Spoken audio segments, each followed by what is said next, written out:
Olá pessoal, tudo bem? Meu nome é Thaísia Félix e aqui na aula 2 a gente vai falar um pouquinho de anéis. Eu vou colocar aqui o apontador de laser para ficar mais fácil a visualização, tá bom?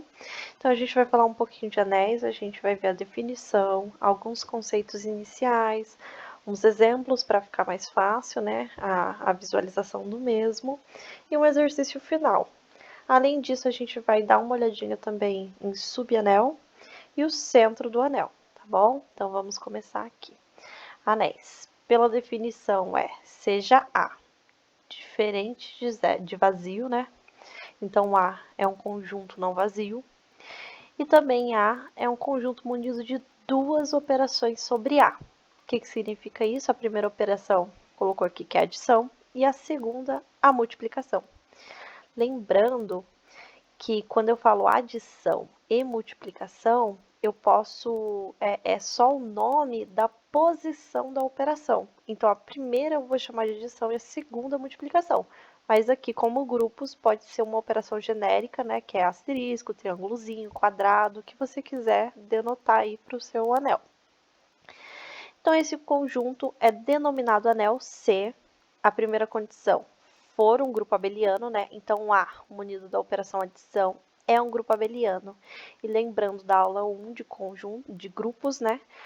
Para ser um grupo abeliano, ele tem que respeitar 4 axiomas. A primeira é a associatividade, a segunda é a existência do elemento neutro, a terceira é a existência do elemento simétrico, né?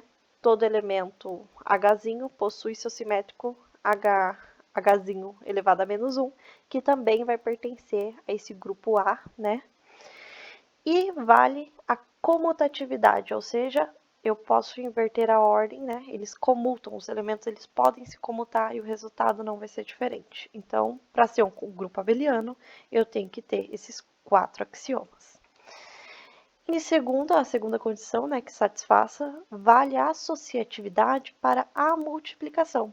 Ou seja, a segunda operação, né, a multiplicação, ela tem que valer a associatividade. Então, eu tenho aqui um elemento ABC que pertence a A, né? Opa! ABC que pertence a A. Então, eu tenho que BC multiplicado com A tem que ser igual a AB multiplicado com C fora do parênteses. Aí tem que valer a associatividade, né? E a terceira condição que satisfaça tem que valer a distributividade em relação à adição. Então, a associatividade na segunda operação, na multiplicação, e a distributividade na primeira operação, que é a adição. Tá bom? Então, eu tenho que A vezes B mais C tem que ser igual a AB mais AC. Eu estou distribuindo aqui, ó, AB, AC, a soma disso. E B, né, associativo, né, B mais C multiplicado com A. Então, eu tenho BA e CA, né? Isso para todo o ABC que pertença ao nosso grupo A, tá bom? Para eu ter um anel, então, ele tem que ser um grupo abeliano, ele tem que valer a associatividade na segunda operação, na multiplicação, e a distributividade na adição, que é na primeira operação, tá bom? Então, essas são as condições para eu definir um anel. Uma observação importante é que na demonstração de que o grupo A, né, munido da operação adição, é um grupo abeliano, deve-se, portanto, mostrar, né, foi o que eu falei primeiro, em primeiro lugar, o fechamento. Então, A mais B pertence a A, né? Então, se eu pego dois elementos, né, um par aí ordenado de A, e eu opero esses dois elementos, ele também tem que pertencer ao meu grupo A. AB pertencente a A. A associatividade, então eu pego dois elementos, A mais B mais C, né? Pego três elementos, perdão. Ele tem que ser igual a A mais B mais C também. Então, para todo ABC que pertence ao nosso grupo A. O elemento neutro, então existe um elemento neutro que eu chamei aqui de E. Ele pertence, né, ao meu grupo A, tal que se eu pegar esse elemento neutro e somar com qualquer elemento de A, aqui eu chamei de Azinho, isso também pode inverter, tá bom? Esse elemento A mais o elemento neutro também vai resultar em A. Isso para todo A que pertence ao meu A, tá bom? Ao meu Azão, que é o meu grupo A. O simétrico, então eu pego um elemento de A e todo elemento possui o seu simétrico. Então, existe um simétrico desse A, que eu coloquei aqui por menos A, tá bom? É só uma notação, que também pertence a A. Tal que A mais, né, que a operação usual é a adição aqui, mais o simétrico de A, ele é o elemento neutro. Então, tem que valer também o simétrico. E por último, a comutatividade, para eu definir que ele é um grupo abeliano. Então, eu tenho que A mais B tem que ser igual a B mais A. Ele vai comutar, né? A ordem dos elementos ela pode comutar. Isso para todo AB, tá bom? Que eu pegar do nosso grupo A, tá? Outra observação, é comum representar o anel, então, dessa forma aqui, ó. O grupo a primeira operação, a segunda operação. Lembrando que, por mais que eu fale que essa operação aqui é adição e essa daqui é multiplicação, eu posso denominar com outros algarismos, tá bom? É só o nome da ordem que está simbolizado, não significa que sempre vai ser adição, pode ser genérico, tá? E quando não gerar confusão, o símbolo de adição e multiplicação, eles podem ser omitidos. Então, eu posso falar apenas que o meu anel A. Aí já fica implícito, né, que o meu anel A, ele tem duas operações, porque para ser anel, ele tem que possuir duas operações. Outra observação é que a notação de adição, né, e multiplicação não necessariamente representam as operações usuais, que é realmente a soma, né, e o produto. Elas podem ser definidas de diversas maneiras, inclusive terem notações dessas duas utilizadas na definição. Então, eu posso usar tanto assim, ou quando eu posso colocar um exemplo genérico aqui, ó, já vou explicar esse exemplo para vocês, mas aqui ele colocou a primeira operação asterisco, né, a estrelinha, e a segunda operação triângulozinho. Não importa, tá? Ele pode ser denotado das duas formas. Por mais que aqui seja a operação asterisco, eu falo que a primeira operação aqui, né, o nome é adição e a segunda é multiplicação. É um anel. Então, vamos lá no exemplo. Então, eu tenho o conjunto de Z em Z, a primeira operação é estrelinha, a segunda é o triângulozinho, é um anel. Sendo AB operado, estrelinha com CD, é igual a A mais C e B mais D. E AB, a segunda operação, né, a multiplicação, né, CD é igual a AC, AD mais BC. Então, tem que valer a primeira operação, a segunda operação triângulozinho aqui. Então, vamos lá falar um pouquinho agora de subanel. A definição de subanel, ela fala o seguinte: seja A munido da operação adição e multiplicação, né? Um anel, um subconjunto L não vazio, então vou pegar esse anel e eu vou pegar um subconjunto não vazio, que eu chamei de L, de A, é chamado de subanel de AC. A primeira condição, L é fechado para as operações adição e multiplicação de A. E a segunda condição é que esse L aqui, ele também é um anel com as mesmas operações de A, tá bom? Então, ele vai ser subanel se L for fechado para as operações, para as duas operações de adição e multiplicação. De A, né, tem que ser fechado para as operações do anel A. E L tem que possuir também as duas operações. Aí, ele também vai ser um anel. Vamos lá para uma proposição. Então, seja A, né, um anel de L, e L seja um subconjunto de A, sendo que ele não é vazio, é um subconjunto não vazio. Então, L é subanel de A se e somente se, então se é um se e somente se vale a ida e vale a volta.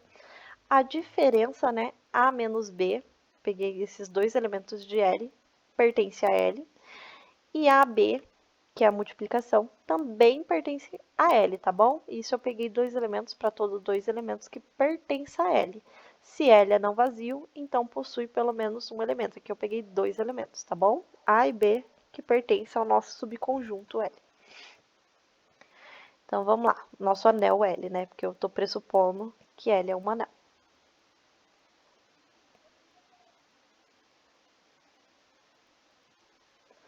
Exemplo. Vamos lá. L é igual a mais B raiz de 2. A e B pertencente ao nosso Z. A e B, então, pertencente a Z.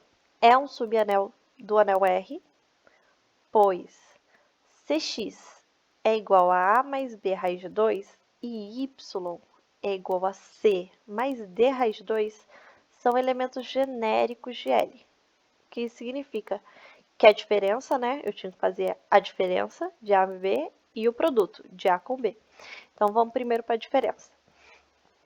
Vou pegar aqui um x e y. Então, x menos y é igual a A mais B raiz de 2, né? Que é o meu primeiro aqui, ó. X é igual a isso. Então, substituindo, né? X é isso, A mais B raiz de 2. Menos a diferença de y. Quem é meu y? Meu y eu coloquei aqui que é C mais D raiz de 2. Então, a diferença disso, né? Só substituir aqui na fórmula, certinho, que é o que ele pedia para mim. A menos C, eu posso transcrever, né, essa equação aqui como assim. A menos C mais B menos D raiz de 2. Se isso daqui, né, pertence ao meu L, porque a diferença, eu coloquei aqui antes, ó, a diferença de A e B pertence a L e o produto de A e B também pertence a L, então a diferença disso também vai pertencer a L, tá bom? E agora vamos para o produto. O produto, né, eu vou pegar o X, A mais B raiz de 2, só substituir. Vezes, né, multiplicando, C mais D raiz de 2, que é o meu Y, que eu escrevi aqui na frente, aqui em cima. Então, eu tenho que AC mais 2BD mais AD mais BC raiz de 2 também vai pertencer a L, porque como foi escrito antes, se X, né, que é esse daqui, pertence a L e esse daqui também pertence a L, a multiplicação dos dois também vai pertencer ao meu conjunto L. Como vale a proposição anterior, L é um subanel de R, e geralmente é denominado por Z raiz de 2, né? Então, vamos para o próximo. Vamos falar um pouquinho também de centro de anel. Centro de anel, vamos lá. Eu vou pegar aqui R é um anel e S é um subanel de R. Se três condições tem que satisfazer. Zero, meu zero, né, o elemento zero, ele tem que pertencer ao subanel S. AB, peguei dois elementos de S, né, para todo AB pertencente a S, então AB pertence a S. E a diferença de AB também tem que pertencer a S, tá bom? Para todo AB que pertence a S. Então, vou pegar aqui o meu Z de R. X, né, vou pegar um elemento X aqui, pertence a R, ao meu anel R. Que X multiplicado com S é igual a S multiplicado com X, né? Isso para qualquer S que pertença ao meu conjunto não, meu anel R. Então, XY pertence a Z de R. Vou explicar melhor aqui. Vamos lá para a primeira. A primeira, né, eu tinha que 0 tem que pertencer a S. Então, vamos demonstrar. 0 multiplicado com S, né, porque aqui eu estou usando a XS é igual a SX, então a multiplicação é igual a 0, que é o mesmo, né, equivale a S multiplicado também com 0. Então, se 0 vezes S é igual a S vezes 0, e isso resulta, né, no próprio elemento 0, portanto, o 0 também pertence a S, que é igual ao meu Z de R que eu chamei, né?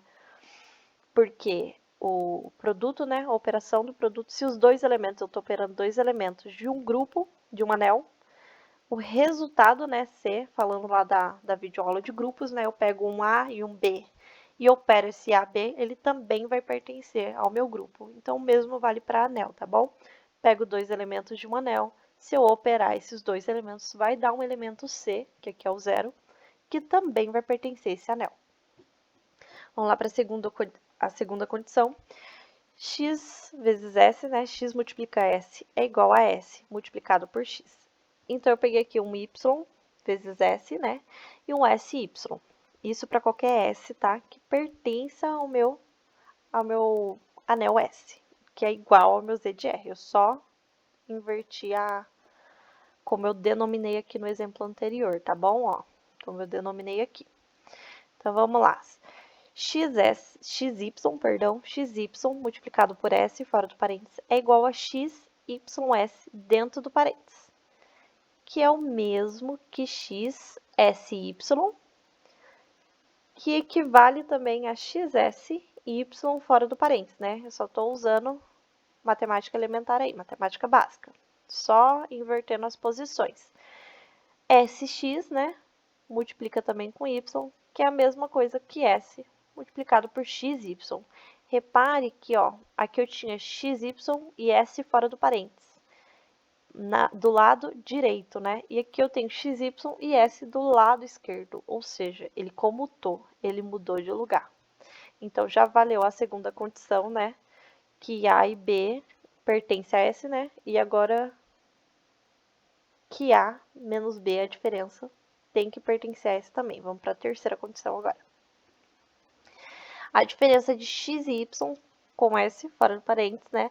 Vai ficar xs menos ys, que é igual a sx menos sy, igual a S e a diferença de x e y, né?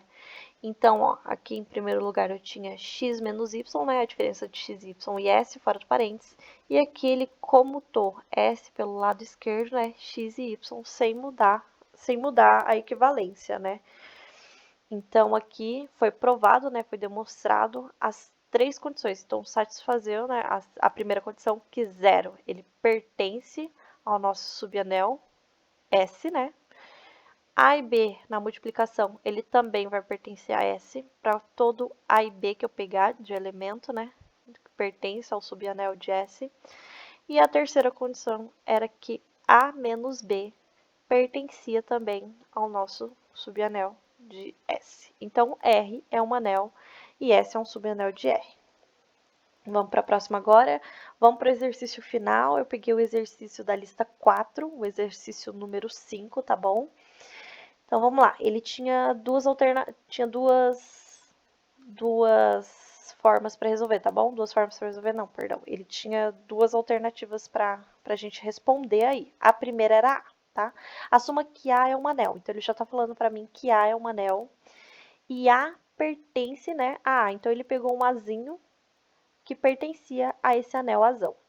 Então, a primeira era, mostre que o centro do anel de A, dado por C de A, é x, né? Peguei um outro elemento de A, x pertence a A, tal que A operado com x, né? A multiplicado com x é igual a x multiplicado com A, que foi o que a gente viu na definição de centro de anel, né? Para todo Azinho que pertence ao nosso anel azão. É um subanel de A. Então, vamos lá. Vou pegar aqui dois elementos, x1 e x2, ele vai pertencer a esse centro de anel. A primeira condição é a diferença, né? Então, x1 menos x2, multiplicado com um azinho fora aqui, é igual a x1a menos x2a. Isso eu também posso falar, né, que é igual a x1 menos a x2. Não mudei, só troquei a ordem ali. Isso resulta que a x1 menos x2 fora do parênteses, né? Então, olha aqui, ó, A estava na direita, A agora está na esquerda. Então, logo, x1 e x2, a operação também pertence ao centro desse anel A. A segunda condição é a multiplicação, né? Então, vou pegar aqui x1 multiplicado x2 vezes o Azinho. É igual a x1, x2 vezes Azinho, que também é igual a x1, Azinho vezes x2, né? Só invertir a posição aqui dos dois elementos. Invertendo de novo, fica x1 vezes Azinho, x2 fora do parênteses, que é igual a Azinho vezes x1, x2 fora do parênteses, né? E aqui eu só coloquei o Azinho para fora do parênteses. x1 e x2 multiplicando, né? Então, eu tenho aqui que o Azinho antes estava do lado direito do parênteses, e eu, utilizando a matemática elementar, né, matemática básica, eu coloquei o Azinho do lado esquerdo do parênteses. Então, ele é a segunda operação, x1 e x2, né? Ele também vai pertencer ao centro desse anel A. Então, por 1 e pela condição 2, né? Pela condição 1 e pela condição 2, segue que o centro do anel é um subanel de A. Então, o centro desse anel aqui, o centro do anel de A, é um anel de A. Vamos para a alternativa B agora, que é a mais difícil da questão, né? Se A é comutativo, determine C de A. Então, vamos lá. Se o meu anel A ele é comutativo, então o centro de A também vai ser igual ao meu anel A. Isso é uma propriedade de anéis, tá bom? Então, se A é comutativo, então o centro de A é igual ao meu anel A, tá? É a alternativa mais difícil que tinha. É uma propriedade bem fácil de ser aplicada, né? É só interpretação mesmo. Parece um conteúdo difícil, mas interpretando e fazendo exercícios, a gente acaba aprendendo realmente como demonstrar, como fazer todos os exercícios, uma belezinha. Muito obrigada por assistir até aqui, tá bom? Os créditos, tá? É Teorias de Anéis, do professor Alexandre Reis, e Estruturas Algébricas, do professor José Sérgio, tá? Esse professor José Sérgio, ele também me ajudou muito a fazer aula 1 de grupos, tá? Obrigada aí aos créditos também a eles, tá? E no canal deles, eles têm canal no YouTube, vocês conseguem ver os vídeos na síntese. Aqui é mais um breve resumo. Obrigada, até a próxima.